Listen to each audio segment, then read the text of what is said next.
లోక్సభ ఎన్నికల వేళ కేంద్రం సంచలన నిర్ణయం తీసుకుంది. ఇవాల్టి నుంచి దేశంలో పౌరసత్వ సవరణ చట్టం అమల్లోకి రాబోతున్నట్లుగా తెలిపింది. ఈ మేరకు గెజెట్ ను విడుదల చేసింది కేంద్రం. సిఏఏ అమలుకు సంబంధించి ఇప్పటికే నిబంధనల రూపకల్పన పూర్తయింది. ఆన్లైన్ పోర్టల్ కూడా రెడీ అయింది.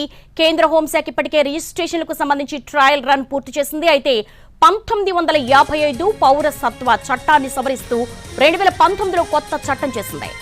మతపరమైన హింస కారణంగా 2014 డిసెంబర్ 31 కంటే ముందు పాకిస్తాన్, బంగ్లాదేశ్, నేపాల్, మయన్మార్, ఇండోనేషియా, ఆఫ్ఘనిస్తాన్ నుంచి భారత్కు వలస వచ్చిన హిందువులు, సిక్కులు, బౌద్ధులు, జైనులు, పార్సీలు, క్రిస్టియన్లకు పౌరసత్వం కల్పించేందుకు ఈ చట్టాన్ని తీసుకొచ్చామని కేంద్రం చెబుతోంది. అయితే పౌరసత్వ సవరణ చట్టంలో ముస్లింలను మినహాయించడం వివాదానికి దారితీసింది. ఈశాన్య రాష్ట్రాల్లో పెద్ద ఎత్తున ఆందోళనలు జరిగాయి. ఢిల్లీలో హింసాత్మక ఘటనలు జరిగాయి.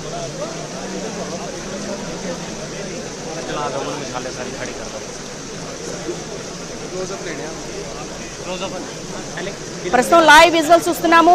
కేంద్ర హోంమంత్రి అమిత్ షా ప్రస్తుతం ఈ గెజిట్ నోటిఫికేషన్ కి సంబంధించి కూడా ఆయన ఒక అనౌన్స్మెంట్ చేసే అవకాశాలు అయితే కనపడుతున్నాయి.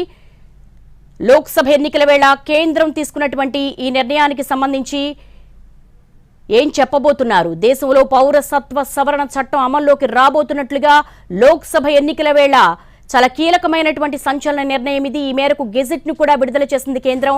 సిఏఏ అమలుకు సంబంధించి ఇప్పటికే నిబంధనల రూపకల్పన పూర్తయిపోయింది. ఆన్లైన్ పోర్టల్ కూడా రెడీ అయిపోయింది. కేంద్ర హోంశాఖ ఇప్పటికే రిజిస్ట్రేషన్లకు సంబంధించి కూడా ట్రయల్ రన్ పూర్తి చేసింది.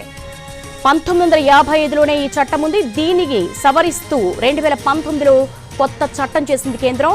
మతపరమైన హింస కారణంగా 2014 డిసెంబర్ 31 కంటే ముందు పాకిస్తాన్, బంగ్లాదేశ్, నేపాల్, మయన్మార్ ఇవన్నీ కూడా భారతదేశానికి సరిహద్దు దేశాలుగా ఉన్నాయి. వీటికి సంబంధించి కూడా భారత్లో ఉన్నటువంటి వారందరికీ కూడా ఉమ్మడి పౌరసత్వం అర్హతను కల్పిస్తూ కూడా నిర్ణయం తీసుకోబోతున్నారు. ఇందులో భారత్కు వలస వచ్చినటువంటి హిందువులు, సిక్కులు, బౌద్ధులు, జైనులు, పార్సీలు, క్రిస్టియన్లకు పౌరసత్వం కల్పించేందుకు చట్టాన్ని తీసుకొచ్చామని కేంద్రం చెబుతోంది. అయితే పౌరసత్వ సవరణ చట్టంలో ముస్లింలను మినహాయించడం వివాదానికి దారితీసింది. ఈశాన్య రాష్ట్రాల్లో పెద్ద ఎత్తున ఆందోళనలు జరిగాయి. ఢిల్లీలో హింసాత్మక ఘటనలు జరిగాయి.